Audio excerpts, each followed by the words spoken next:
Las visiones más misteriosas de Ezequiel, en primer lugar, se presentaron cuando Dios llamó a Ezequiel para ser profeta. En ese momento, él era un joven sacerdote viviendo como exiliado en Babilonia. Esto marcó un cambio significativo, ya que la responsabilidad de un sacerdote era presentarse ante Dios en nombre del pueblo. Los sacerdotes tenían una labor difícil, pero relativamente sencilla. En cambio, los profetas tenían una tarea considerablemente más desafiante. Iban al pueblo en representación de Dios, y su responsabilidad era decir: así dice el Señor. Al estar frente al pueblo, el profeta proclamaba los juicios de Dios, y también debía demostrar que lo que Dios estaba haciendo era justo y correcto. Su objetivo era alentar al pueblo y ofrecerles un mensaje de esperanza si estaban dispuestos a escuchar su palabra del Señor. Esto fue lo que Dios encomendó a Ezequiel. Ezequiel experimentó visiones de Dios, y la palabra del Señor le llegó directamente. Lo que vio fue asombroso. Su ministerio estaba bajo mandato y autoridad divina. Ofanim es una antigua palabra hebrea que se traduce como ruedas.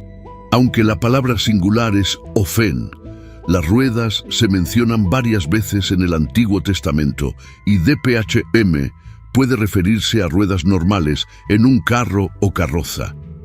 Sin embargo, lo que destaca son las ruedas en el trono de Dios mencionadas en la visión de Ezequiel, según se relata en Ezequiel 1:15-21. Los misterios del universo, los cielos y las criaturas espirituales se revelan en las páginas de la Biblia para que podamos comprenderlo mejor. Las OFM revelan a nuestro Dios como Rey y afirman la soberanía de su reinado. Ezequiel fue testigo de una nube amenazadora de relámpagos y llamas que venía del norte. Ezequiel 1:15-9, Nueva Biblia Americana. Al observar a los seres vivientes, notó una rueda en el suelo junto a cada uno de los 4 seres. La apariencia y la artesanía de las ruedas eran deslumbrantes, parecían topacios centelleantes, y las 4 tenían la misma forma, como si una rueda estuviera dentro de otra. Cuando se movían, lo hacían en cualquiera de las 4 direcciones sin girar, y sus llantas eran altas e impresionantes, cubiertas de ojos alrededor. Cuando los seres vivientes se movían, las ruedas también lo hacían, y cuando los seres vivientes se levantaban de la tierra, las ruedas también se levantaban. Lo que Ezequiel vio o describió en este pasaje es difícil de visualizar en su totalidad, pero presumiblemente es una imagen de un magnífico carro con 4 ruedas que transporta el trono de Dios. La escena da la impresión de un movimiento y actividad continuos, no solo por parte de los seres vivientes, sino también por parte del trono en el que Dios está sentado. El enfoque se extiende no solo a los seres vivientes en sí mismos, sino también a la parte del trono en el que Dios se sienta, según se afirma en Ezequiel 1:26 de la Biblia de Nueva Traducción Viviente. Sobre la expansión que cubría sus cabezas, aparecía algo que se asemejaba a un trono con apariencia de lapislázuli, y en ese trono que se asemejaba en lo alto, había una figura con apariencia humana.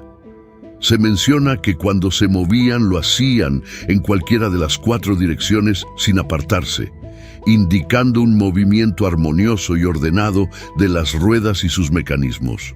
Un conocido comentarista bíblico comparó su movimiento con el de un rodamiento de bolas, enfatizando su capacidad para moverse en cualquier dirección sin necesidad de un mecanismo de dirección. Al describir las llantas de las ruedas, se señala que eran excepcionalmente altas e impresionantes, llenas de ojos. Esta representación difícil de visualizar transmite una sensación de conocimiento e inteligencia excepcionales, subrayando la naturaleza viva de los querubines. Los ojos simbolizan su capacidad para percibir y entender, demostrando una conexión dinámica con los seres vivientes sobre ellos. La mención de Ofanim se repite en Ezequiel 10:9-13, donde se observan 4 ruedas junto a los querubines, cada rueda alineada con un querubín.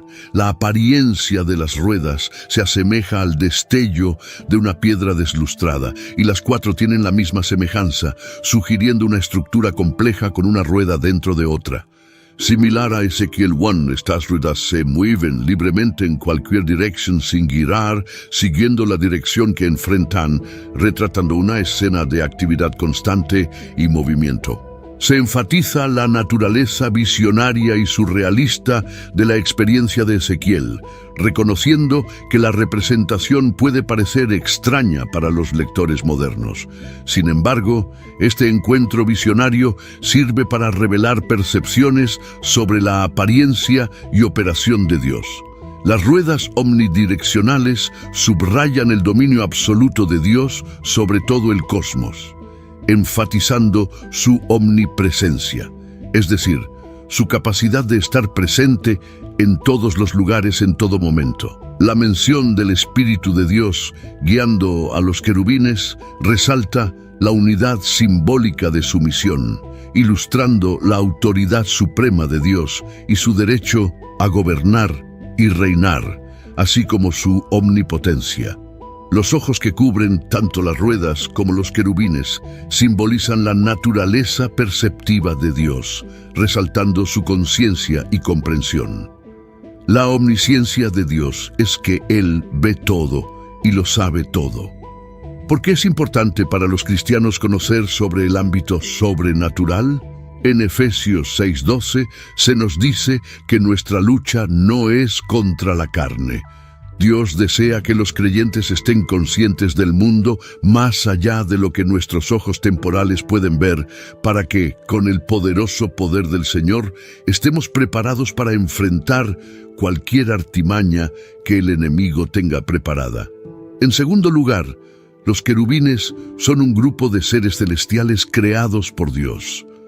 Aunque Ezequiel los encuentra, son los primeros de la jerarquía angelical que aparecen en la Biblia inmediatamente después de la caída de Adán y Eva en Génesis 3.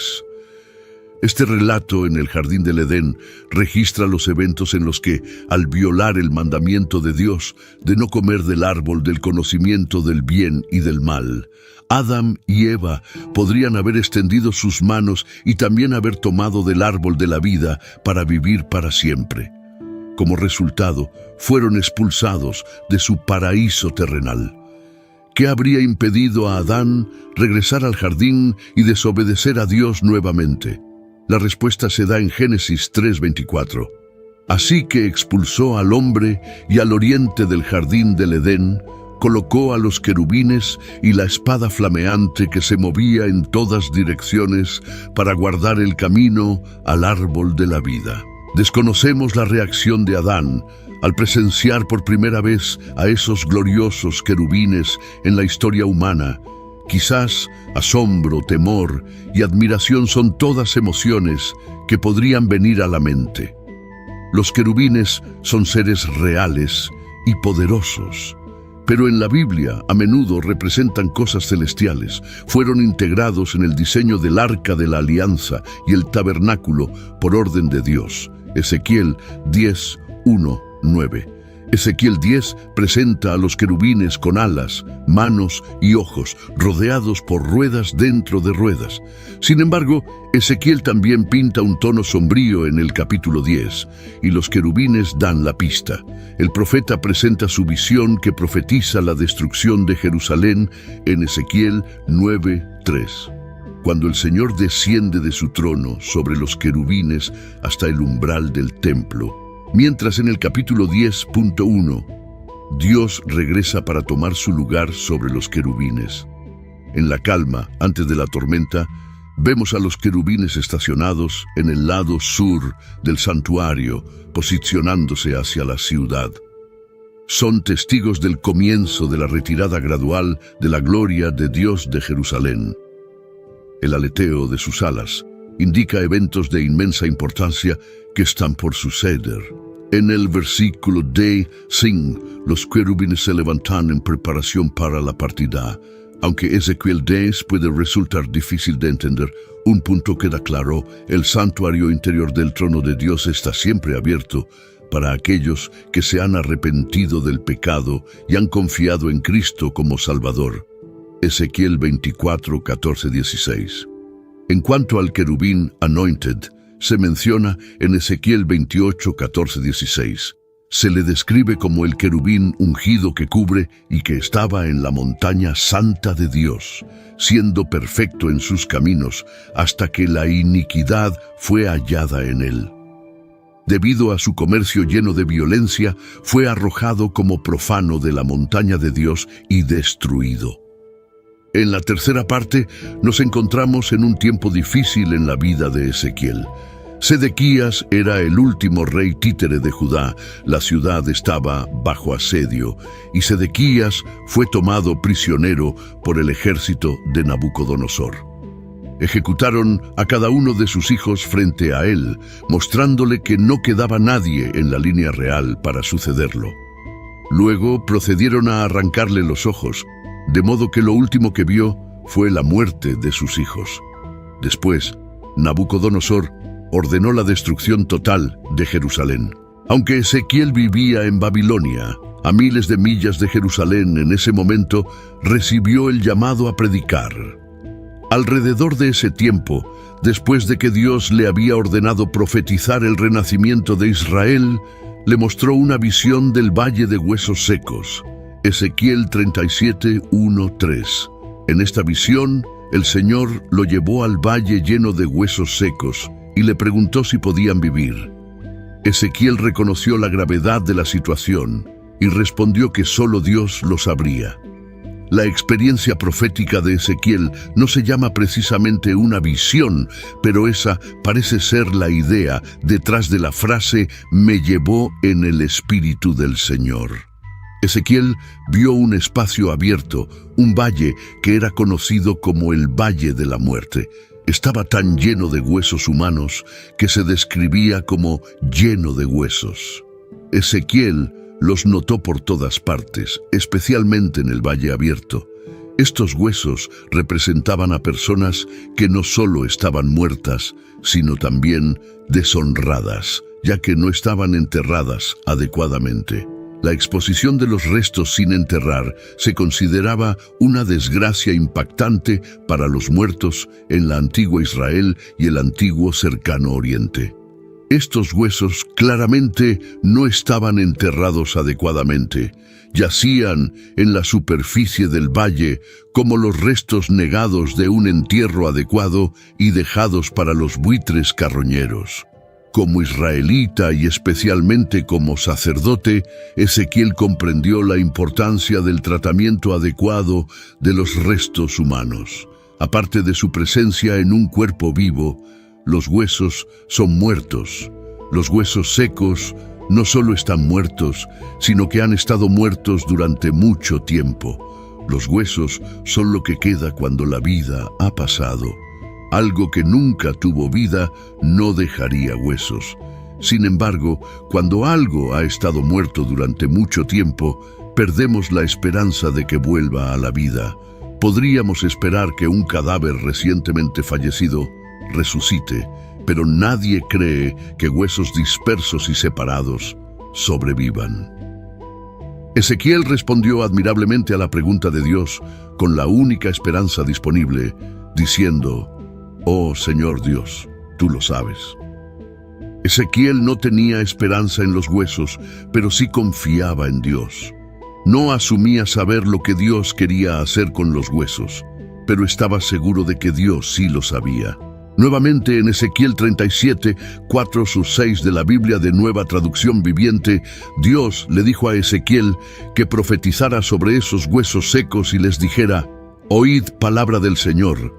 Así dice Jehová el Señor a estos huesos: He aquí, yo hago entrar espíritu en vosotros, y viviréis, y pondré nervios sobre vosotros, y haré subir sobre vosotros carne, y os cubriré de piel, y pondré en vosotros espíritu, y viviréis, y sabréis que yo soy Jehová».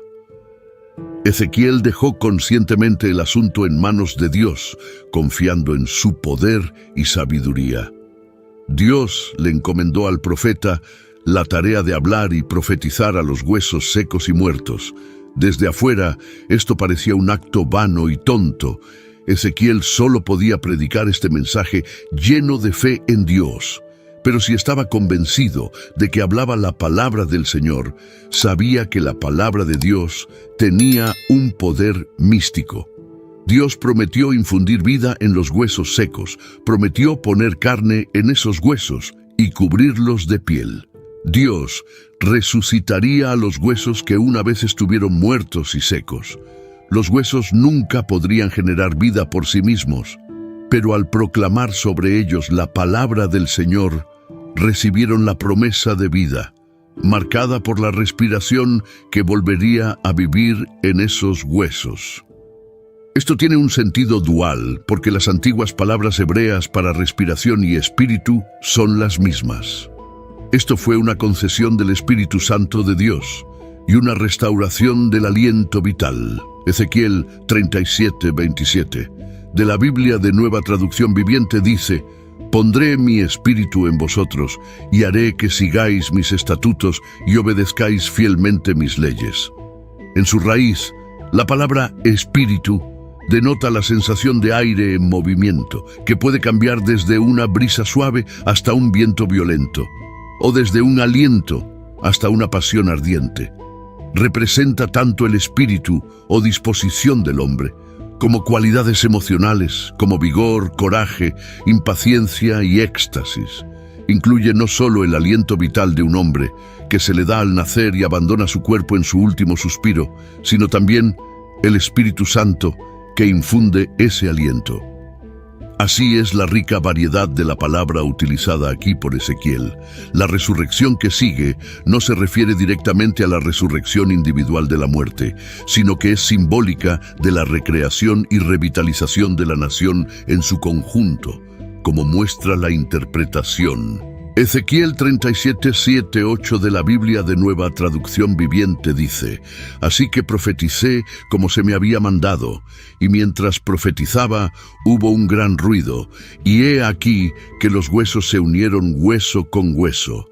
Miré y vi que les crecían nervios y carne, y después les creció piel por encima, pero no había en ellos aliento». Si Ezequiel tenía alguna duda, la dejó de lado y siguió la orden de Dios. Instrucciones. Esta proclamación de la palabra de Dios parecía absurda para los humanos, pero Ezequiel obedeció. A medida que Ezequiel profetizaba, hubo primero un traqueteo entre los huesos y a medida que continuaba, los huesos comenzaron a ensamblarse en esqueletos. El texto no dice específicamente, pero se puede suponer que los huesos se ensamblaron correctamente como esqueletos y no en combinaciones extrañas de huesos. Cuando Dios restaura, coloca las cosas de la manera correcta, los músculos y tejidos crecieron alrededor de los huesos después de ser ensamblados. Los huesos estaban vivos y activos, pero les faltaba el aliento de vida. Claramente, la resurrección de los huesos secos se llevó a cabo en etapas. La secuencia que involucra huesos, senú y carne refleja una comprensión de la anatomía disponible para cualquiera que haya presenciado el sacrificio de un animal. También invierte el proceso de descomposición. El cuerpo es la vaina del alma, el traje del alma, la capa superior es la piel. La interior es la carne, la más interna de todas son los huesos y el senú. Así que aquí estaban hombres con piel, con carne y senú, pero al igual que Adán antes de ser inspirado por el aliento de vida, les faltaba el espíritu de vida. No hay enseñanza en las Escrituras de que la resurrección de alguien de la muerte física se lleve a cabo en etapas, como se afirma aquí para los huesos secos del pueblo de Israel, Ezequiel 37:9-10 de la Biblia de Nueva Traducción Viviente. Entonces él me dijo: «Profetiza al Espíritu, profetiza, hijo de hombre, y dile al Espíritu: así dice el Señor Omnipotente, ven, Espíritu, de los cuatro vientos, y sopla sobre estos muertos para que vuelvan a vivir». Así que profeticé como me había mandado, y el Espíritu entró en ellos, y revivieron y se pusieron de pie. Era un ejército inmensamente grande. El versículo anterior dejó la visión rebosante de cuerpos resucitados y activados que aún carecían de aliento. Ahora a Ezequiel se le dijo que invocara al Espíritu, al viento, orando para que el Espíritu soplara sobre estos muertos y pudieran vivir. Ezequiel ya había proclamado la palabra de Dios a los huesos muertos y secos en esta visión, y había sido testigo de un trabajo notable. Sin embargo, no fue suficiente. También se necesitaba la obra del Espíritu Santo. Así que profeticé como me había mandado. Tenía el incentivo de ver el comienzo de un trabajo sobrenatural con la activación de los huesos secos, y ahora profetizaba y oraba para que se llevara a cabo el trabajo.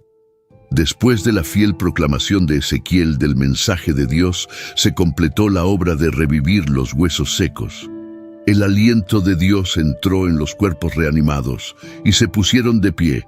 Las iglesias decadentes pueden ciertamente ser revividas mediante la predicación de la palabra, acompañada por la llegada del aliento celestial de los cuatro vientos.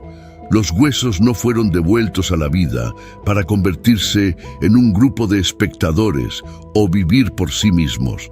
Se convirtieron en un ejército, y uno muy grande. Vivieron para llevar a cabo los mandamientos de aquel que les dio vida. Leemos de un ejército sumamente grande, la palabra hebrea para ejército de soldados fuertes, valientes y bien ordenados. La frase en hebreo está llena de poder o gran multitud, muy, muy grande. Así se levantan para que el profeta y nosotros sepamos cuán seguros estarían en sí mismos y cuán terribles serían para sus enemigos. Con toda palabra y sin espíritu, podemos ser un ejército de muertos, sólidos pero sin el verdadero aliento de vida. Ezequiel 37, 11, 14 de la Biblia de Nueva Traducción Viviente. Entonces me dijo: Hijo de hombre, estos huesos son toda la casa de Israel. Ellos dicen: nuestros huesos están secos y nuestra esperanza ha perecido. Estamos completamente cortados. Por lo tanto, profetiza y diles: así dice el Señor Omnipotente, he aquí, abriré sus tumbas y los haré salir de sus tumbas, pueblo mío. Los traeré a la tierra de Israel. Entonces sabrán que yo soy el Señor, cuando abra sus tumbas y los haga salir de sus tumbas, pueblo mío. Y pondré mi espíritu en ustedes, y volverán a vivir, y los estableceré en su propia tierra. Entonces sabrán que yo, el Señor, he hablado y lo he hecho, declara el Señor. Podríamos asumir que Ezequiel se dio cuenta de que los huesos en su visión representaban a su pueblo. Sin embargo, la revelación de Dios de que representaban a toda la casa de Israel, no solo a aquellos del reino de Judá, podría haberlos sorprendido. Aquellos del reino del norte de Israel que cayó ante los asirios hace 150 años, estarían incluidos en la restauración. Nuestros huesos están secos y nuestra esperanza ha perecido. Estamos completamente cortados. Tanto las casas del sur como del norte de Israel tenían motivos para decir esto. Dios era su única esperanza de supervivencia y restauración. Abriré sus tumbas y los haré salir de sus tumbas, pueblo mío. Los traeré a la tierra de Israel. El mismo mensaje se transmite a través de una imagen ligeramente diferente, en lugar de que los huesos sean. Exposición. Aquí están enterrados en tumbas. El resultado es el mismo. La vida se devuelve a lo que estaba muerto. Leemos: pondré mi espíritu en ustedes y vivirán. El aliento en los huesos resucitados no era solo aliento humano, era el espíritu del Dios viviente. Este capítulo en Ezequiel tiene muchas aplicaciones. En primer lugar, Dios cumple lo que se propone. No solo satisface nuestras necesidades físicas, sino que va más allá. Dios reconoce que tenemos una profunda necesidad espiritual que solo puede ser satisfecha por Él. No podemos sobrevivir sin Él, porque no podemos respirar sin el aliento de vida. En segundo lugar, no importa cuánto hayamos fallado o caído en el pecado, Dios puede repararlo todo, no importa cuán secos estén nuestros huesos. La tarea de Ezequiel no era tener éxito en el sentido humano. En cambio, debía ser veraz al declarar: «Esto dice el Señor Dios». El título favorito de Ezequiel para Dios era el nombre compuesto Señor Dios o Adonai Yahvé.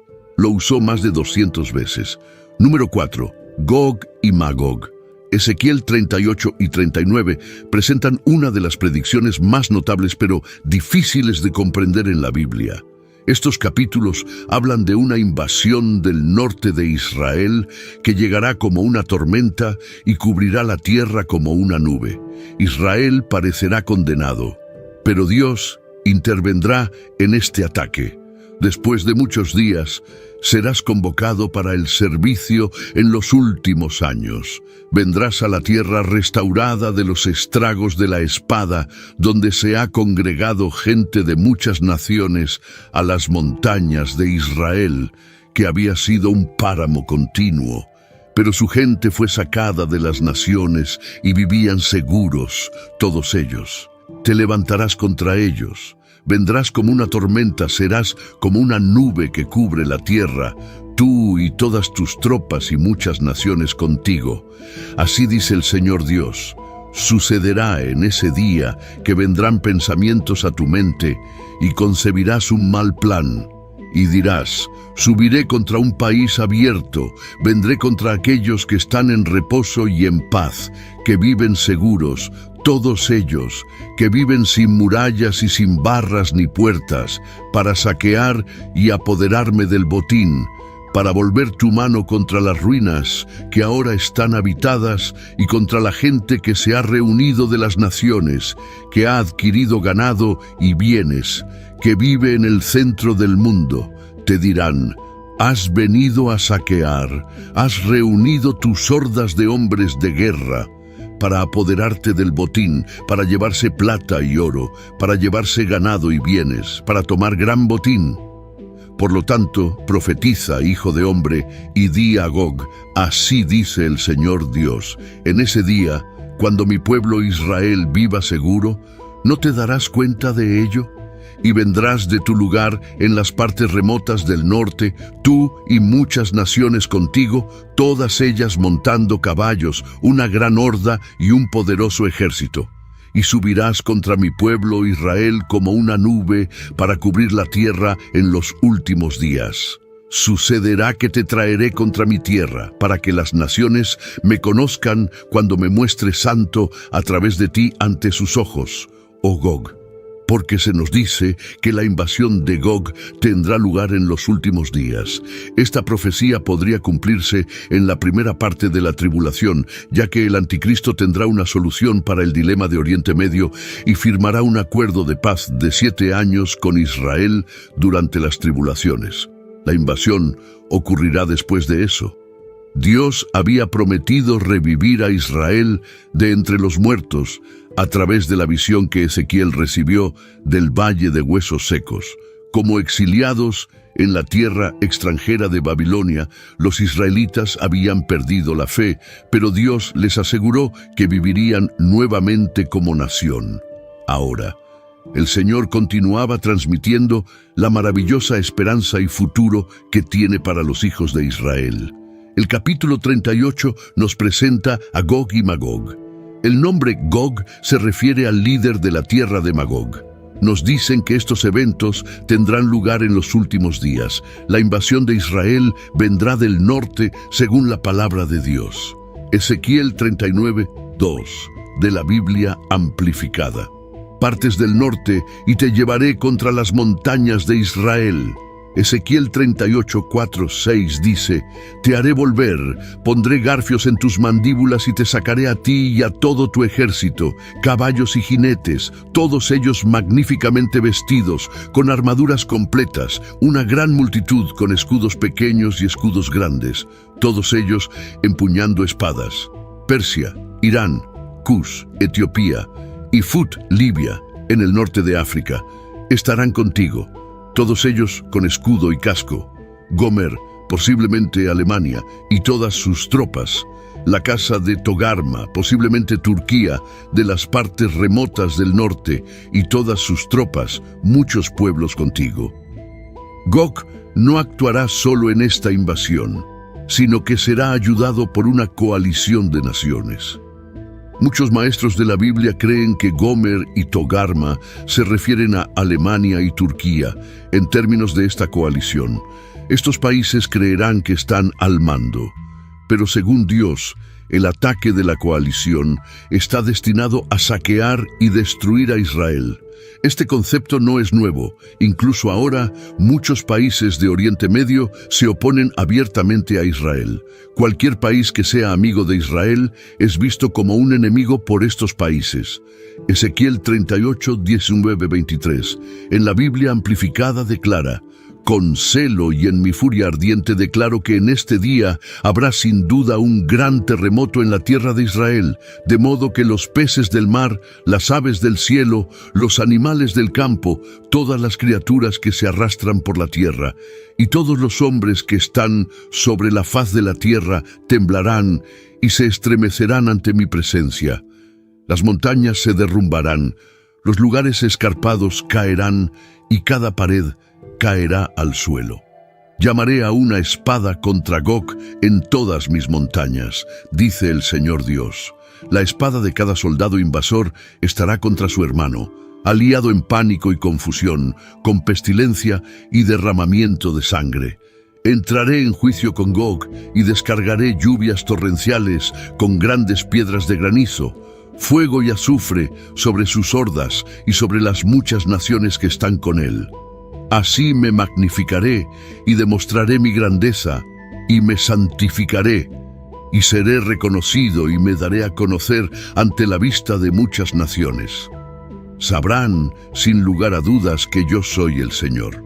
Dios nos informa que el juicio y la intervención divina se desatarán en respuesta a la invasión liderada por Gog, demostrando su magnitud y poder supremos. Dejaré que esta invasión ocurra para que las naciones del mundo se vean obligadas a darse cuenta de quién es cuando intervenga y exhiba su justicia.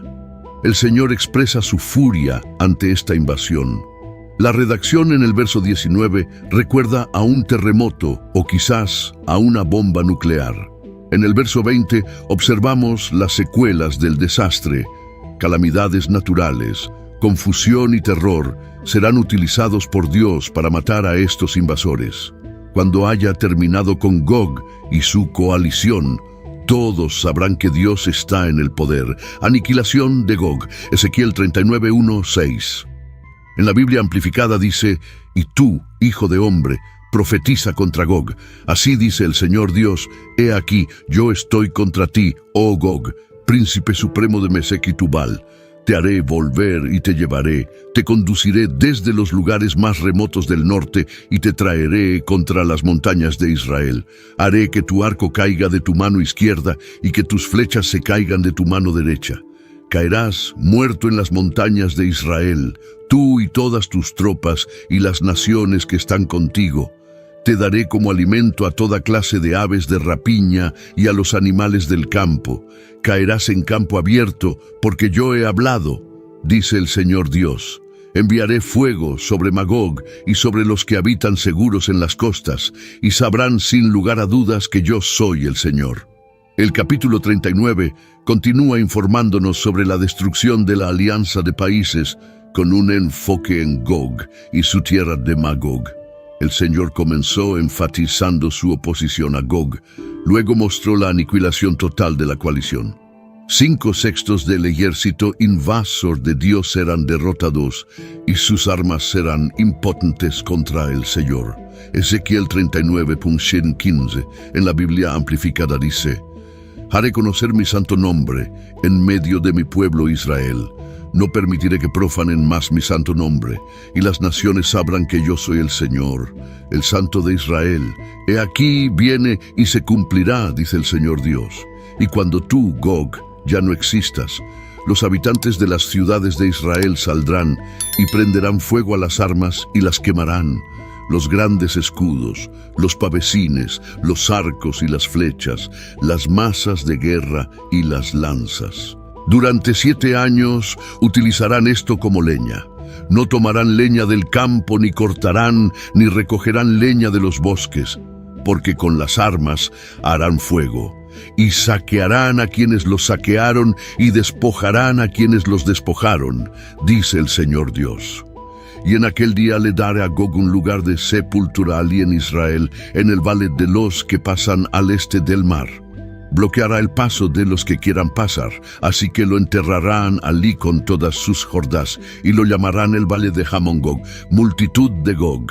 Durante 7 meses, la casa de Israel los estará enterrando para purificar la tierra.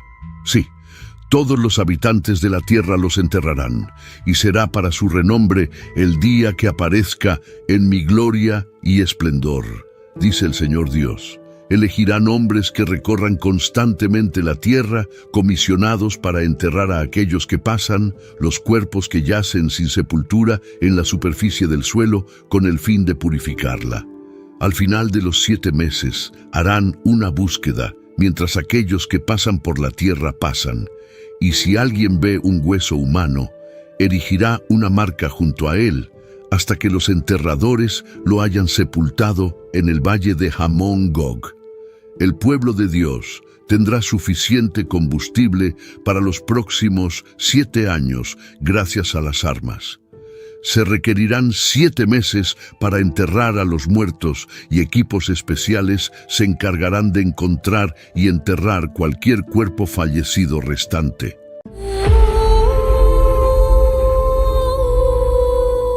Orígenes de los Ofanim. Los Ofanim están profundamente entrelazados con los movimientos y la voluntad de Dios. Cuando las criaturas vivientes se movían, las ruedas junto a ellas se movían, y cuando las criaturas vivientes se levantaban del suelo, las ruedas también se levantaban. Ezequiel 1:19. Contexto histórico. Leemos acerca de estos ángeles en el libro de Ezequiel. El libro de Ezequiel fue escrito durante un tiempo muy difícil y desafiante para los israelitas, conocido como el exilio babilónico en el siglo VI a.C. Fue cuando fueron llevados lejos de su tierra natal, en contra de su voluntad. Durante este difícil momento en el que su religión y sociedad estaban siendo trastornadas, Ezequiel compartió sus profecías y visiones, incluyendo aquellas sobre los Ofanim. La representación de los Ofanim se alinea con el tema más amplio en Ezequiel de la movilidad de Dios. En un tiempo en que el templo en Jerusalén, visto como la morada terrenal de Dios, fue destruido, la visión de los Ofanim sugería que la presencia de Dios no estaba confinada a un solo lugar, sino que era dinámica y omnipresente. ¿Qué son los ángeles Ofanim? Los ángeles siempre han sido objeto de fascinación y curiosidad en narrativas religiosas y culturales. Entre estos seres celestiales, los Ofanim ocupan un lugar especial. Al referirnos a los seres celestiales, simplemente los estamos describiendo como entidades espirituales que existen en el cielo como parte del orden divino de Dios.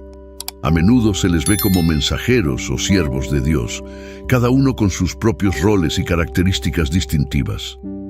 El término Ofanim proviene del hebreo y significa ruedas, lo cual describe su representación única en las Escrituras. Los Ofanim son únicos en comparación con otros tipos de ángeles. Se les muestra como seres espirituales asombrosos y símbolos misteriosos. En cuanto a las ruedas, se les llamó en mi oído, oh rueda. Ezequiel, capítulo 10, 13. El uso de la palabra rueda es profundamente simbólico. En muchas culturas y textos religiosos, las ruedas representan ciclos, movimiento y continuidad. Aquí sugiere la naturaleza dinámica del plan divino y el movimiento continuo de la voluntad de Dios en el universo. La frase «se les llamó en mi oído» o rueda indica que estas ruedas, los Ofanim, estaban siendo dirigidas o comandadas. Esto implica que son conscientes y receptivas, desempeñando un papel activo en la visión y, por extensión, en el orden divino. Los Ofanim están estrechamente conectados al trono de Dios, mostrando que tienen un lugar importante entre los seres celestiales. Los teólogos suelen ver a los Ofanim como representantes de la omnipresencia de Dios y de las maneras misteriosas en que se llevan a cabo sus mandatos. Se consideran fundamentales para comprender el reino divino y sus funcionamientos. El término Ofanim se deriva de la palabra hebrea ofán, que se traduce como rueda en inglés. Este nombre es tanto literal como simbólico, revelando mucho sobre su naturaleza y función. La rueda es un símbolo. En el contexto de los Ofanim, sugiere una presencia dinámica continua en la ejecución de la voluntad divina. Los Ofanim son mencionados principalmente en el libro de Ezequiel, específicamente en Ezequiel 1:15-21, donde se describen como ruedas dentro de ruedas, llenas de hoyos alrededor. Esto solo los distingue de las representaciones más familiares de ángeles con formas y alas semejantes a las humanas. El hoyo simboliza conocimiento y conciencia, sugiriendo que estos ángeles son omniscientes, una característica que se alinea con el atributo divino de omnipresencia. Esta escritura es parte de una visión más amplia, experimentada por el profeta Ezequiel, llena de imágenes simbólicas y profundo significado espiritual. Esta parte entra en juego cuando Ezequiel describe una visión que involucra 4 criaturas vivientes y un conjunto de ruedas asociadas con ellas. Estas ruedas son lo que la Biblia se refiere como Ofanim. Mientras miraba a las criaturas vivientes, vi una rueda en el suelo junto a cada criatura con sus 4 caras. La apariencia de las ruedas y su mano de obra era como el berilo brillante, y todas tenían la misma forma. Su apariencia y mano de obra daban la impresión de que una rueda estaba dentro de otra. Ezequiel 1:15-16. Estos versículos específicos nos presentan a los Ofanim. En estos versículos, Ezequiel describe su visión de 4 criaturas vivientes. Las ruedas se describen como brillantes como el berilo, que es una piedra preciosa, indicando su naturaleza divina e impresionante. Se comparan con el berilo, una piedra preciosa, lo que muestra que son valiosas y puras, al igual que objetos celestiales importantes. Cada rueda parece estar hecha de una rueda dentro de otra, mostrando un diseño complicado y misterioso. Estas ruedas no son como las regulares, sino que son especiales y muy impresionantes. Este diseño inusual indica que hay algo muy complejo y misterioso acerca de Dios. Puede representar cómo los planes de Dios tienen muchas partes diferentes y cómo el mundo espiritual y el mundo físico están conectados. El diseño de una rueda dentro de otra rueda puede considerarse como un símbolo de las formas complejas en que Dios obra, que suelen ser demasiado difíciles para que las personas las comprendan completamente. Además, la capacidad de la rueda para moverse en cualquier dirección sin girar, como se describe en los versículos, puede simbolizar la capacidad de Dios para estar en todas partes y saberlo todo. Su apariencia. Las criaturas vivientes mencionadas junto a las ruedas aparecen en otras partes de la Biblia. Por ejemplo, seres similares se describen en el capítulo 4, 6, 8 del Apocalipsis, sugiriendo un tema común de presencia divina y majestuosidad. También frente al trono había algo que parecía un mar de cristal, claro como el cristal. En el centro, alrededor del trono, había 4 criaturas vivientes y estaban llenas de ojos tanto adelante como atrás. La primera criatura viviente era como un león, la segunda era como un buey, la tercera tenía cara de hombre, la cuarta era como un águila voladora. Cada una de las 4 criaturas vivientes tenía 6 alas y estaba cubierta de ojos por todos lados, incluso debajo de sus alas. Día y noche nunca dejaban de decir: Santo, santo, santo es el Señor Dios Todopoderoso, el que era y es y ha de venir. Esta escritura proporciona una descripción detallada y simbólica de una visión experimentada por el apóstol Juan. Esta visión, al igual que la visión de Ezequiel de los Sofanim, presenta seres celestiales y está llena de detalles. Echemos un vistazo al significado de estos versículos y su conexión con los Sofanim descritos en Ezequiel. Juan habla de un trono en el cielo que representa el poderoso y supremo gobierno de Dios. El mar de cristal representa una barrera entre Dios y la creación, enfatizando su santidad y majestuosidad. Las 4 criaturas vivientes que Juan ve están llenas de ojos y tienen formas diferentes: un león, un buey, un humano y un águila. Los ojos simbolizan la conciencia y la vigilancia, mientras que las diferentes formas podrían representar la plenitud y diversidad de la creación de Dios. Estas criaturas alaban continuamente a Dios, enfatizando su eterna santidad y poder. La escena refleja la abrumadora santidad y majestuosidad de la presencia de Dios. Las diversas formas de las criaturas podrían representar varios aspectos de la creación de Dios: la fuerza en el león, el servicio en el buey, la inteligencia en el humano y la rapidez en el águila. Sirven y alaban constantemente a Dios, mostrando cómo los seres celestiales siempre trabajan para el propósito divino. Ambas visiones transmiten la naturaleza de Dios y su orden divino. El diseño complejo de los Sofanim y las diversas formas de las criaturas en el Apocalipsis simbolizan diferentes aspectos del carácter de Dios y los misterios de su plan divino. En general, las visiones en Ezequiel y Apocalipsis son parte de un tema más amplio en la Biblia. Estos libros utilizan símbolos para expresar verdades espirituales profundas y lo que sucede en el cielo. Nos muestran un poco del mundo espiritual y cómo Dios se relaciona con todo lo que ha creado. Tanto Ezequiel, capítulo 1, 14, 21, como Apocalipsis, capítulo 4, 6, 8, nos hacen reflexionar sobre lo majestuoso y misterioso que es Dios. Nos dicen que Dios siempre está presente. Él gobierna sobre todo lo que ha creado, y los seres celestiales siempre lo están adorando. Estas partes de la Biblia nos invitan a adorar a Dios y entender que sus planes son grandes y complejos. ¿A dónde me iré de tu espíritu? ¿O a dónde huiré de tu presencia? Si subo a los cielos, allí estás tú. Si en el Seol hago mi cama, allí estás tú. Si tomo las alas del alba y habito en los confines del mar, aún allí me guiará tu mano y me asirá tu diestra. Salmo capítulo 139, versículos 7 al 10. El tema central aquí es la omnipresencia de Dios. La idea de que Dios está presente en todas partes y en todo momento.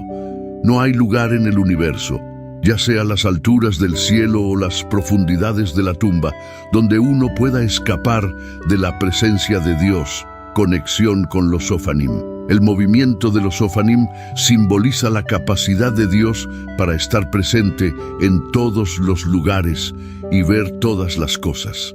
Los ojos de las ruedas de los Sofanim y su capacidad para moverse en cualquier dirección sin impedimentos reflejan la omnisciencia de Dios, su naturaleza omnisciente y omnipresente. Al igual que el Salmo capítulo 139, dice que Dios está en todas partes en el universo. Los Sofanim, que pueden moverse en cualquier dirección, muestran que la presencia de Dios llega a todas partes. Los ojos en las ruedas de los Sofanim y cómo pueden moverse en cualquier dirección son como lo que dice el Salmo acerca del poder de Dios para ver todo y estar en todas partes. Tanto este salmo como la forma en que se muestran los Sofanim nos hacen sentir asombrados por lo grande que es Dios y reconfortados al saber que siempre está con nosotros. Esta mezcla de asombro y consuelo muestra un conocimiento espiritual profundo de cómo es Dios. similar a las visiones de Ezequiel, nos da una mirada al mundo celestial, especialmente mostrando la grandeza y el poder del trono de Dios. Esta parte de la Biblia está estrechamente relacionada en tema y símbolos con las visiones de Ezequiel sobre los Opanim. Mientras miraba, se colocaron tronos, y el anciano de días se sentó. Su vestidura era blanca como la nieve, el pelo de su cabeza era blanco como la lana. Su trono ardía en llamas, y sus ruedas estaban todas encendidas. Un río de fuego fluía, saliendo de delante de él. Miles de millares le servían, y millones de millones estaban en pie delante de él. Se estableció tribunal, y los libros fueron abiertos. Daniel, capítulo 7, versículos 9 y 10. El título Anciano de días para Dios enfatiza su naturaleza eterna. La vestidura y el cabello blanco simbolizan pureza y sabiduría. El trono de Dios se representa en lamas, significando el poder consumidor y la gloria de Dios. La mención de ruedas se alinea con la descripción de los Ofanim en Ezequiel, sugiriendo movilidad y omnipresencia. El río de fuego podría simbolizar el poder purificador y juzgador de Dios. El gran número de asistentes muestra cuán grande es el cordón real de Dios y cuán grande es su poder. Conexión con los Ofanim. La conexión más directa entre Daniel capítulo 7, versículos 9 y 10, y la visión de los Ofanim en Ezequiel capítulo 1, versículos 15 a 21, es la mención de las ruedas. En Ezequiel, las ruedas, Ofanim, se describen como complejas, moviéndose junto con las criaturas vivientes. En Daniel, las ruedas son parte del trono ardiente de Dios, enfatizando la naturaleza dinámica y poderosa de la presencia de Dios. En ambas visiones de Ezequiel y Daniel, las ruedas muestran que Dios está activamente involucrado en nuestro mundo. Muestran que Él puede hacer cosas y estar presente en nuestro mundo mientras sigue siendo un ser celestial. La parte en Daniel donde se colocan tronos y se abren los libros muestra que Dios es el juez supremo. La asombrosa forma en que estas visiones describen las cosas muestra cuán grande, santa y poderosa es Dios. La manera impresionante y grandiosa en que se describen estas escenas muestra que Dios tiene el poder más alto sobre todo. Ambas secciones de la Biblia usan palabras fuertes y significativas para hacernos pensar en las características de Dios, como estar en todas partes a la vez, ser todopoderoso y actuar como un juez supremo.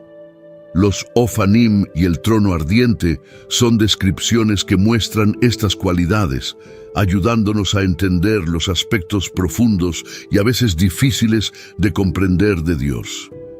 La Biblia utiliza estas imágenes para ayudarnos a imaginar partes de Dios que son difíciles de entender. Estas visiones nos dan una manera de pensar en el poder y la presencia de Dios, ayudándonos a apreciar realmente cuán grande y poderoso es. Entonces, cuando Ezequiel 1, 15, 16 describe a los Ofanim, no se trata solo de cómo lucen, sino también de su significado espiritual más profundo. Esta descripción nos muestra algunas de las cualidades especiales de Dios, su magnificencia, su presencia en todas partes y las maneras misteriosas en que trabaja en el mundo. Su movimiento, las ruedas de los Opanim pueden moverse en cualquier dirección sin rotar físicamente. Esto podría simbolizar la omnipresencia y omnisciencia de Dios, capaz de moverse y ver en todas direcciones simultáneamente. A donde quiera que iban en cualquiera de sus 4 direcciones sin volverse mientras se movían. Ezequiel 1:17. A donde iba el Espíritu, iban ellos, y las ruedas se alzaban junto a ellos, porque el Espíritu del ser viviente estaba en las ruedas. Cuando ellos se movían, ellas se movían, y cuando ellos se detenían, ellas se detenían. Y cuando ellos se elevaban de la tierra, las ruedas se alzaban junto a ellos, porque el Espíritu del ser viviente estaba en las ruedas. Ezequiel 1:20-21. El movimiento de las ruedas no es aleatorio, sino dirigido por el Espíritu, indicando guía y propósito divinos. El movimiento de las ruedas no es independiente, está completamente sincronizado con las criaturas vivientes. El término espíritu en el versículo es crucial. Es la fuerza impulsora detrás de los movimientos tanto de las criaturas como de las ruedas. En el contexto bíblico, espíritu a menudo se refiere a la presencia divina o al Espíritu Santo. Esto sugiere que las acciones de estos seres celestiales están guiadas por una intención divina. El hecho de que el espíritu del ser viviente estuviera en las ruedas sugiere una profunda interconexión entre los Ofanim y Dios.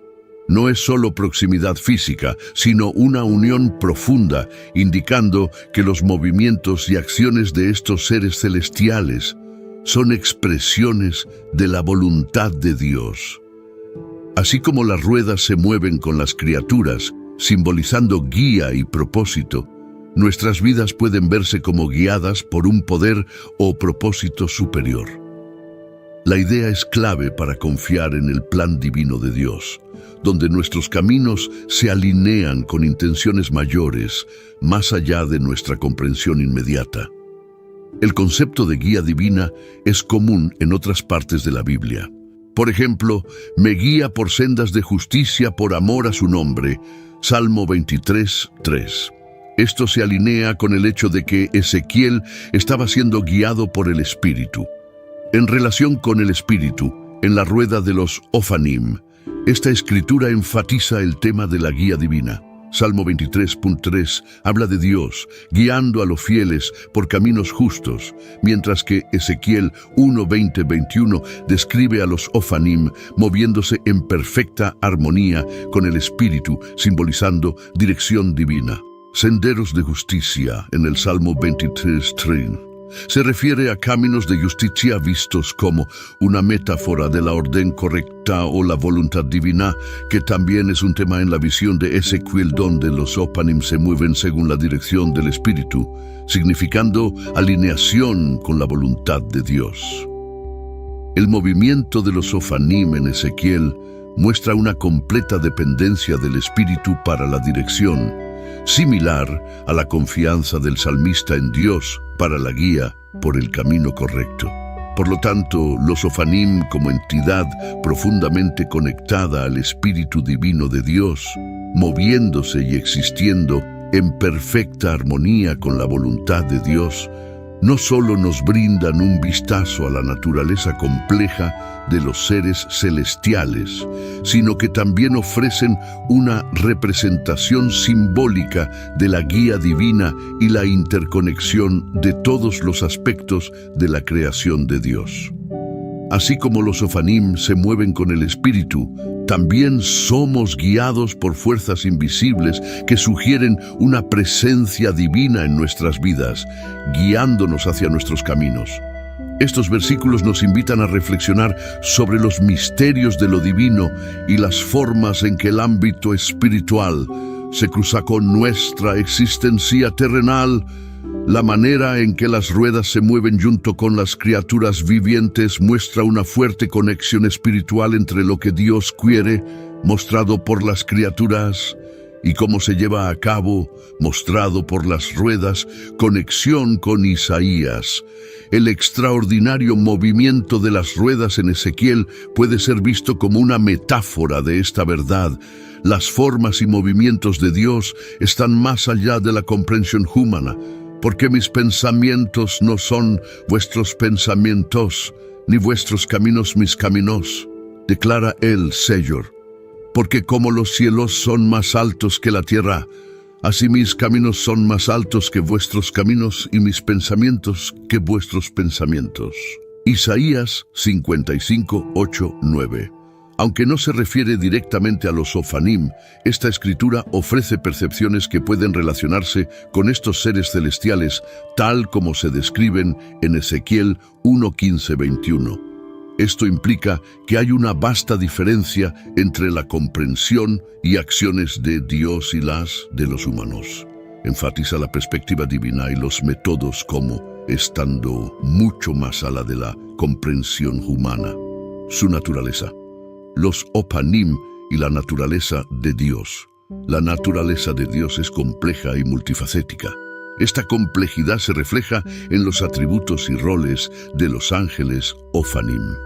Para entender esta conexión, aquí hay algunos atributos clave de Dios y cómo se relacionan con los Ofanim. Soberanía. Dios es la autoridad suprema, controlando todos los eventos y resultados. No está sujeto a nadie y su voluntad es definitiva. La soberanía de Dios es la autoridad última, teniendo un control completo sobre todo en el universo. Esta idea está fuertemente vinculada a cómo se muestran los ángeles Ofanim en la Biblia, particularmente en el libro de Ezequiel. La soberanía de Dios significa que es el gobernante supremo sobre toda la creación. Nada sucede sin su conocimiento o permiso. Nuestro Dios está en los cielos, hace todo lo que le agrada. Salmo, capítulo 115, versículo 3. Esto enfatiza que la voluntad de Dios es primordial y tiene la autoridad última sobre todas las cosas. La soberanía de Dios también implica que todo sucede según su plan divino y propósito, lo cual refleja la creencia de que los propósitos de Dios siempre se cumplirán a pesar de las acciones humanas. Santidad. Dios es completamente puro y apartado de toda creación. Es único en su perfección. La santidad de Dios es un concepto que describe cómo Dios es completamente puro, perfecto y separado de todo lo que es malo o pecaminoso. En términos simples, significa que Dios es absolutamente bueno y moralmente impecable, sin rastro alguno de mal o injusticia en él. La santidad de Dios significa que es totalmente puro y sin pecado. Representa el estándar más alto de perfección moral. La santidad también implica una separación completa de todo lo que es pecaminoso o malvado. Dios es totalmente distinto de todas las formas de corrupción. Las acciones y decisiones de Dios son siempre perfectamente justas y buenas. Nunca hace nada malo o injusto, porque Dios es santo, merece nuestro respeto, reverencia y adoración. Su santidad lo distingue como digno de una devoción completa. La santidad de Dios se trata de estar completamente separado de todo lo demás en la creación, especialmente en términos de pureza e integridad moral.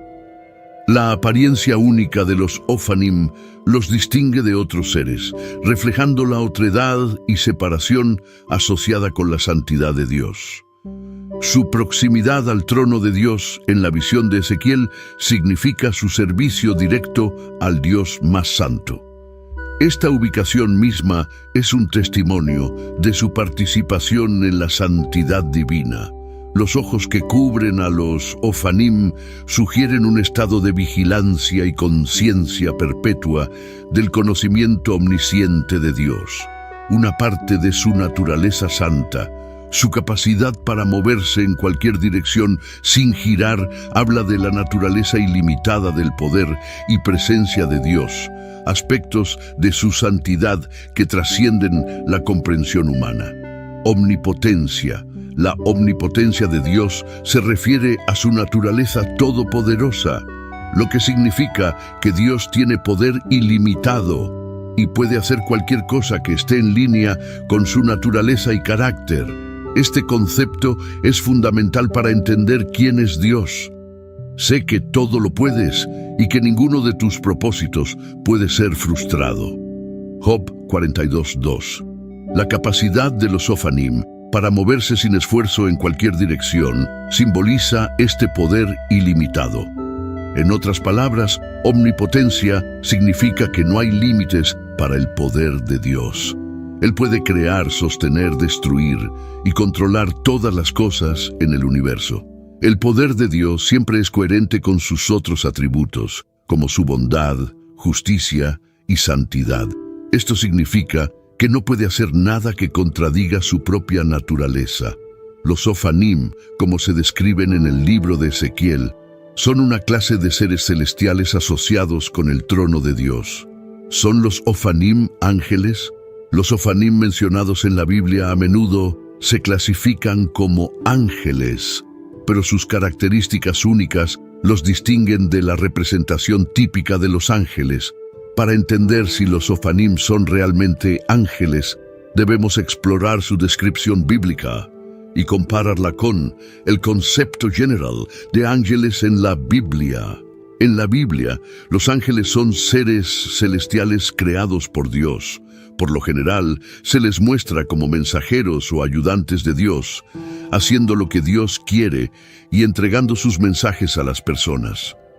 No son todos los ángeles espíritus ministradores enviados para servir a quienes heredarán la salvación. Hebreos 1:14. Espíritus ministradores sugiere que los ángeles son seres espirituales cuyo propósito principal es servir. No son meros observadores pasivos, sino participantes activos en el plan de Dios. El versículo específicamente establece que los ángeles son enviados para servir a aquellos que heredarán la salvación. Esto indica que uno de sus roles es ayudar, guiar, proteger y proveer para las necesidades de los creyentes o aquellos destinados a la salvación. A diferencia de la representación común de los ángeles, los Ophanim se describen como ruedas que se entrelazan y están cubiertas de ojos.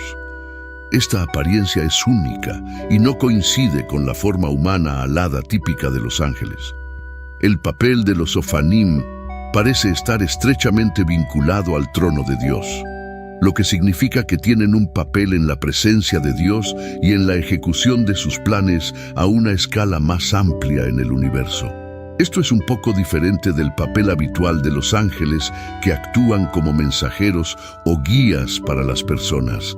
Los teólogos a menudo han debatido sobre la naturaleza exacta de los Ophanim. Algunos los consideran una clase distinta de ángeles debido a su servicio directo a Dios, mientras que otros los ven como un tipo único de ser celestial separado de los ángeles. Ophanim y el papel general de los ángeles. En un contexto más amplio, los ángeles se ven como mensajeros y siervos de Dios. Actúan como intermediarios entre lo divino y lo humano, llevando a cabo la voluntad de Dios, ofreciendo orientación y proporcionando protección para nosotros. Aunque todos los ángeles comparten este propósito general, cada clase tiene sus roles y características específicos que contribuyen a esta jerarquía celestial y al funcionamiento del universo. En el mundo de los ángeles se agrupan en varios niveles o grupos, cada uno con características y roles especiales propios. Los Ophanim son uno de estos grupos y a menudo se consideran parte del tercer nivel en el cielo. Se les conoce como los tronos. Su trabajo principal es llevar el trono de Dios y mostrar su equidad y poder. Es por eso que los Ophanim son bastante únicos en comparación con los otros ángeles. Los serafines, a menudo representados como el orden más alto, los serafines están asociados con rodear el trono de Dios, alabándolo eternamente. El término serafines significa los ardientes, indicativo de su intenso amor y pureza. Isaías 6:1-3 los describe como tenían 6 alas, con 2 cubrían sus rostros, con 2 sus pies y con 2 volaban. Los serafines y los Ophanim son ambos fascinantes seres celestiales mencionados en la Biblia, cada uno con características y roles distintos dentro de la jerarquía celestial. Los querubines, otra clase bien conocida, se representan como guardianes de la gloria de Dios.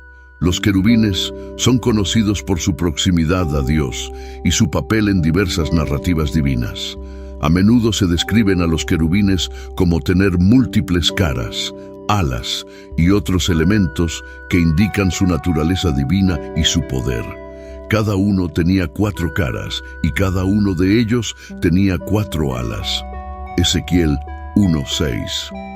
Mientras que los querubines con caras y alas simbolizan varios aspectos de la creación, los Ophanim tienen ruedas místicas que enfatizan el movimiento continuo y el orden de lo divino. Los querubines a menudo se ven como guardianes y asistentes de la presencia divina de Dios, mientras que los ofanim son parte del carruaje divino, indicando un papel en la manifestación directa de la voluntad de Dios. Tanto los querubines como los ofanim a menudo están estrechamente asociados con el trono de Dios, pero de maneras ligeramente diferentes. Con los querubines, a menudo se les representa en la Biblia como estando directamente en la presencia de Dios, incluso sosteniendo su trono. Esto indica su alto estatus y relación íntima con Dios. Y los querubines extenderán sus alas por encima, cubriendo con sus alas el propiciatorio, y sus rostros estarán el uno hacia el otro. Mirando al propiciatorio estarán los rostros de los querubines. Éxodo 25:20. Por otro lado, los ofanim son parte del carruaje de Dios en la visión de Ezequiel. Esto muestra que también están cerca del trono de Dios, pero su papel es más acerca de hacer la obra de Dios y llevar a cabo sus planes. Roles y funciones. El papel único de los ofanim. Se les muestra como ruedas, lo que podría significar que están relacionados con la idea del carro de Dios. Esto muestra cómo Dios se mueve y tiene poder. Los ojos en las ruedas sugieren que siempre están vigilando el mundo, lo cual encaja con la creencia de que Dios está en todas partes y lo sabe todo. En la visión de Ezequiel, los ofanim muestran un lado especial y misterioso de cómo se entienden a los ángeles. Son diferentes de los serafines y querubines, que son principalmente vistos como ángeles que adoran y protegen. Los ofanim parecen mostrarnos cómo Dios organiza las cosas y cómo sus planes suceden en el mundo. Importancia del trono de Dios. El trono de Dios es el centro de la autoridad divina y el poder. Es un lugar de donde salen las elecciones, juicios y planes de Dios, afectando a todo el universo. El trono significa el gobierno de Dios sobre todos los aspectos de la creación, tanto en los reinos físicos como en los espirituales. Es un recordatorio del orden y equilibrio mantenidos por la voluntad divina. Desde su trono, Dios distribuye justicia y bondad. Es un lugar donde la noción de lo que es correcto y su naturaleza compasiva se unen, mostrándonos una imagen completa de quién es Él. A lo largo de la Biblia, el trono de Dios es un punto focal de adoración y alabanza, reconociendo la autoridad y benevolencia supremas de Dios. En muchas visiones bíblicas, el trono es donde se experimenta más directamente la presencia de Dios. A menudo se representa como el centro de la actividad celestial. Inmediatamente yo estaba en el Espíritu, y he aquí, un trono estaba puesto en el cielo y alguien sentado en el trono. Apocalipsis capítulo 4, versículo 2. El trono también es donde Dios dispensa juicio y misericordia, destacando su papel como el juez y redentor supremo. Del trono salían relámpagos y estruendos y truenos. Apocalipsis, capítulo 4, versículo 5. Los destellos de relámpagos, estruendos y truenos representan cuán poderoso y majestuoso es Dios.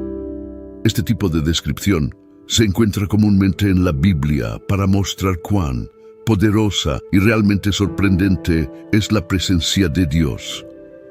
Esta visión prepara el escenario para la adoración celestial que sigue en los versículos posteriores de Apocalipsis capítulo 4. La introducción de los ofanim se encuentra por primera vez en el libro de Ezequiel, donde se describen en una visión que incluye el trono de Dios.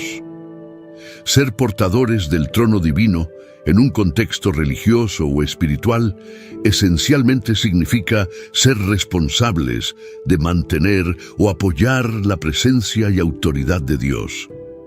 El trono representa el poder y la autoridad supremos de Dios. Es un símbolo de su dominio sobre el universo. Los seres descritos como portadores del trono son vistos como sosteniendo, apoyando o acompañando esta autoridad divina.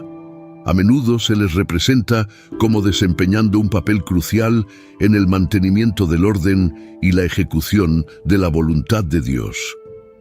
Aunque el libro de Ezequiel no usa explícitamente el término portadores del trono divino para los Ofanim, su proximidad cercana a la presencia de Dios implica un papel en el apoyo o simbolización de su autoridad.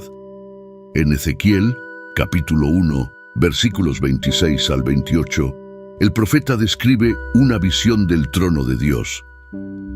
Y sobre la expansión, sobre sus cabezas, había algo semejante a un trono, de aspecto como zafiro, y sentado sobre la semejanza de un trono, había una semejanza con apariencia humana.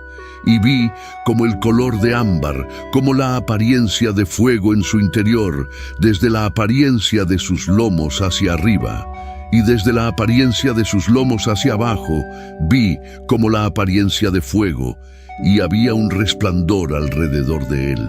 Aquí, el trono se muestra como un símbolo grandioso y sorprendente que representa la presencia de Dios.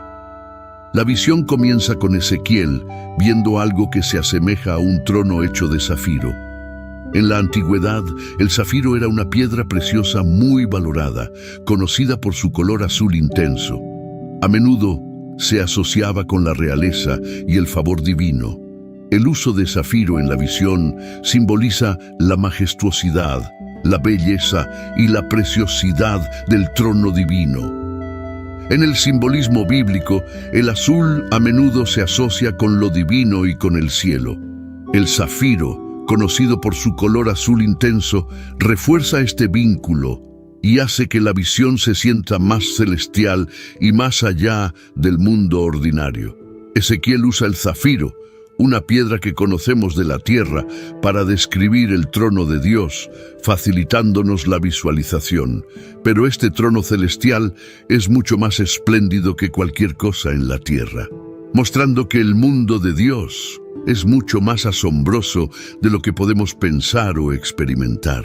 Este trono está posicionado sobre las cabezas de las criaturas vivientes, posiblemente querubines, descritos anteriormente en el capítulo. El trono simboliza la soberanía de Dios y su autoridad divina. En el trono, Ezequiel ve una figura que se asemeja a un hombre. Esta descripción es significativa ya que representa a Dios de una manera que es relatable para los humanos, aunque se entiende que esta es simplemente una representación y no una semejanza física de Dios. La figura se describe como resplandeciente como metal, llena de fuego desde la cintura hacia arriba y como fuego desde la cintura hacia abajo. Esta imagen de fuego y luz brillante simboliza la pureza, el poder y la abrumadora intensidad de la presencia de Dios. La aparición de un arco iris simboliza la esperanza, la promesa y la continuidad del pacto de Dios con la humanidad. El arco iris añade un sentido de belleza y paz a la visión, por lo demás imponente e intensa. La respuesta de Ezequiel a esta visión es postrarse boca abajo, una reacción común en la Biblia cuando las personas se enfrentan al poder sobrenatural de Dios. Refleja humildad, reverencia y el impacto abrumador de encontrarse con la gloria de Dios. El pasaje concluye con Ezequiel escuchando la voz de Dios, indicando que esta visión no se trata solo de ver la gloria de Dios, sino también de recibir su mensaje. Aquellos mencionados como portadores del trono divino se consideran esenciales para sostener y manifestar la voluntad y autoridad de Dios. Son fundamentales para el mantenimiento del orden divino. El papel se entiende a menudo de manera simbólica. Ofanim hoy en día ha tenido un gran impacto en el arte, los libros y la cultura popular. Su descripción en el libro de Ezequiel ha llevado a muchas formas de arte, desde antiguas pinturas religiosas hasta imágenes digitales de hoy. Esto ha ayudado a cambiar la forma en que las personas en la cultura occidental piensan acerca de los ángeles. En el arte religioso antiguo, a menudo se los representaba de acuerdo con la visión de Ezequiel, enfatizando su naturaleza celestial y misteriosa. Esta representación desafió la representación convencional de los ángeles como figuras humanas aladas. En cambio, los artistas exploraron representaciones más abstractas y simbólicas, resaltando el misterio divino y la omnipresencia asociada con los Ofanim. En tiempos modernos, esta influencia se extiende al arte digital y los medios visuales. Los Ofanim se han representado de muchas maneras diferentes, desde estilos oníricos y simbólicos hasta dibujos más realistas de ruedas y ojos. Este cambio en la forma en que se muestran en el arte muestra tanto un interés duradero en estos seres como un esfuerzo más amplio para expresar creativamente ideas espirituales. El impacto de los Ofanim va más allá del arte. En libros e historias, estos ángeles han alentado a los autores a escribir sobre temas como la divinidad, misteriosas verdades espirituales y fenómenos ultraterrenales. En la cultura popular, los Ofanim han aparecido en diversas formas, desde personajes en novelas y películas de fantasía hasta motivos y videojuegos y novelas gráficas. Estas representaciones mezclan ideas clásicas de la Biblia con visiones modernas, atrayendo a muchas personas y haciéndolas más interesadas en las partes misteriosas del estudio de los ángeles. En conclusión, los ángeles Ofanim son muy interesantes y significativos tanto en entornos religiosos como culturales. Representan una mezcla especial de misterio y profundo respeto. La forma en que se describen los Ofanim en la Biblia, especialmente en Ezequiel capítulo 1, versículos 15 al 21, con su apariencia única y propósito misterioso, nos ayuda a comprender mejor el orden del cielo y también contribuye a nuestra cultura y arte. La imagen de ruedas dentro de ruedas llenas de ojos va más allá de la mera representación visual, simbolizando la vigilancia y la omnisciencia divina. La influencia de los Ofanim se siente en los estudios religiosos y la cultura cotidiana. Suelen representar la increíble complejidad y belleza de lo que Dios ha creado y cómo todo está organizado. La razón por la que siguen siendo importantes tanto en contextos religiosos como populares es que nos hacen sentir asombro y pensar profundamente. Nos animan a reflexionar sobre el mundo espiritual enorme y complejo que está conectado con nuestra propia realidad. Esta fascinante combinación de lo místico y lo tangible hace de los Ofanim un tema cautivador, invitándonos constantemente a explorar los significados más profundos e implicaciones de su presencia en nuestra narrativa espiritual. Oremos. Querido Señor, en este momento estamos aquí con corazones y mentes abiertas, pidiendo la sabiduría y orientación que tus ángeles especiales, los Ofanim, representan tan bien en tu gran plan. Nos sentimos humildes ante la majestuosidad de los Ofanim, esas magníficas criaturas de tu creación, cuya mera existencia habla de tu gloria y poder. Como ellos se mueven constantemente alrededor de tu trono con lealtad interminable, que nos recuerde nuestro viaje constante hacia tu amor y bondad interminables. Señor, en nuestras vidas diarias llenas de desafíos e incertidumbres, a menudo nos encontramos en una encrucijada, sin saber qué camino tomar. Concédenos, te lo pedimos, la sabiduría de los Ofanim para ver más allá de lo inmediato, para discernir tu voluntad en medio de las complejidades de la vida. Como los Ofanim que se mueven sin esfuerzo en cualquier dirección, ayúdanos a navegar por nuestras vidas con la misma gracia y agilidad, siempre avanzando hacia tu luz. Te pedimos el coraje de enfrentar nuestras pruebas y tribulaciones con la misma fe inquebrantable que los Ofanim. En momentos de duda y miedo, recuérdanos que, al igual que estos seres celestiales están cubiertos de ojos, también tú velas constantemente por nosotros. Que este conocimiento nos reconforte, sabiendo que nunca estamos solos y que tu mirada amorosa siempre está sobre nosotros. Los Ofanim son hermosos y sorprendentes a su manera especial, mostrándonos cuán creativo eres. Ayúdanos a ver y valorar los diferentes tipos de belleza en el mundo y en nosotros mismos. Permítenos darnos cuenta y agradecer por las habilidades y talentos especiales que nos has dado. Que podamos usar estos dones para honrarte y ayudar a otros con amabilidad y humildad. Señor, como los Sofanim están siempre en movimiento, así también nuestras vidas cambian constantemente. En tiempos de cambio y transición, sé nuestra mano firme.